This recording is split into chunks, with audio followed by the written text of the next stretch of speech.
Pas dans le boy, non ma légué. Je me sens à l'aise sur la bécane. J'ai ma femme qui m'a souri. C'est moi-même, ton bouc bleu, et toi, t'es bien sur la découverte de Dame.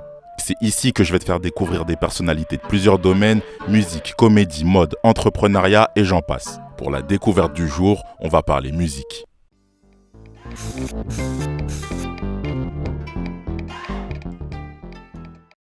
Il est rappeur, il nous vient tout droit de Belleville dans le 11e arrondissement de Paris et il y a des chances que sa plume te fasse cogiter, je te parle de Verso. J'ai tout vu. Les couteaux, la misère, la gadro, elle a tout vu.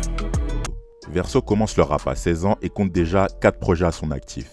Mais avant ça, il a fallu que le rappeur fasse ses armes. Il se trouve que Verso est de l'école des freestyles sauvages. Entre 2013 et 2016, il s'est frotté à pas mal de kickers sur différentes scènes open mic de la capitale. Tu vois le genre de freestyle qui se faisait pas mal au début des années 2010, avec différents collectifs de rappeurs qui se réunissaient à Bercy par exemple, autour d'une enceinte, et leur seul but c'était de découper sur des phases B. Il y a certainement des rappeurs que t'écoutes aujourd'hui qui ont fait leurs armes dans ce genre d'exercice.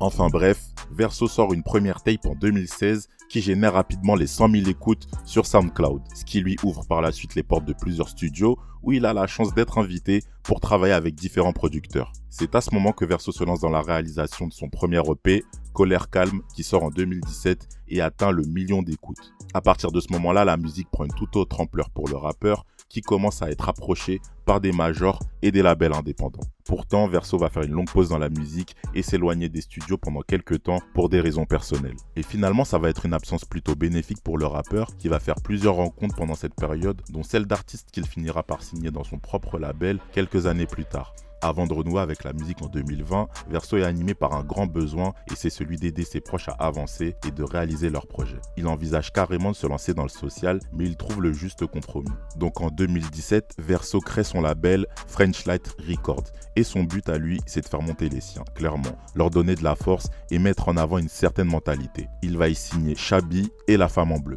Un an plus tard, en 2018, le rappeur parisien commence à travailler sur son EP Amour Amertume. C'est un projet dans lequel on peut constater l'évolution de Verso depuis ses débuts dans le rap.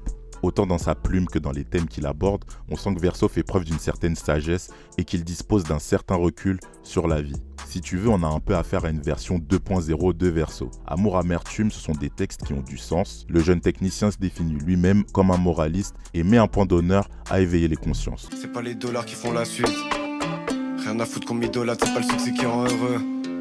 J'ai jamais trouvé ma couleur. Ça ne lui empêche pas de produire des morceaux un peu plus accessibles pour un public mainstream. Le projet comporte seulement un featuring avec le duo 313 sur le morceau Étoile. Clairement pour moi, la pépite de l'EP. Je passe ma soirée dans les étoiles, je compte mes échecs avec douleur. Et d'ailleurs, la relation que Verso noue avec les membres du groupe parisien va au-delà d'une simple collaboration. Il m'a lui-même parlé de l'influence que ces artistes ont pu avoir sur sa musique, notamment au niveau des mélodies. C'est bien grâce à eux que Verso a pu se laisser aller à l'exercice du chant sur certains morceaux.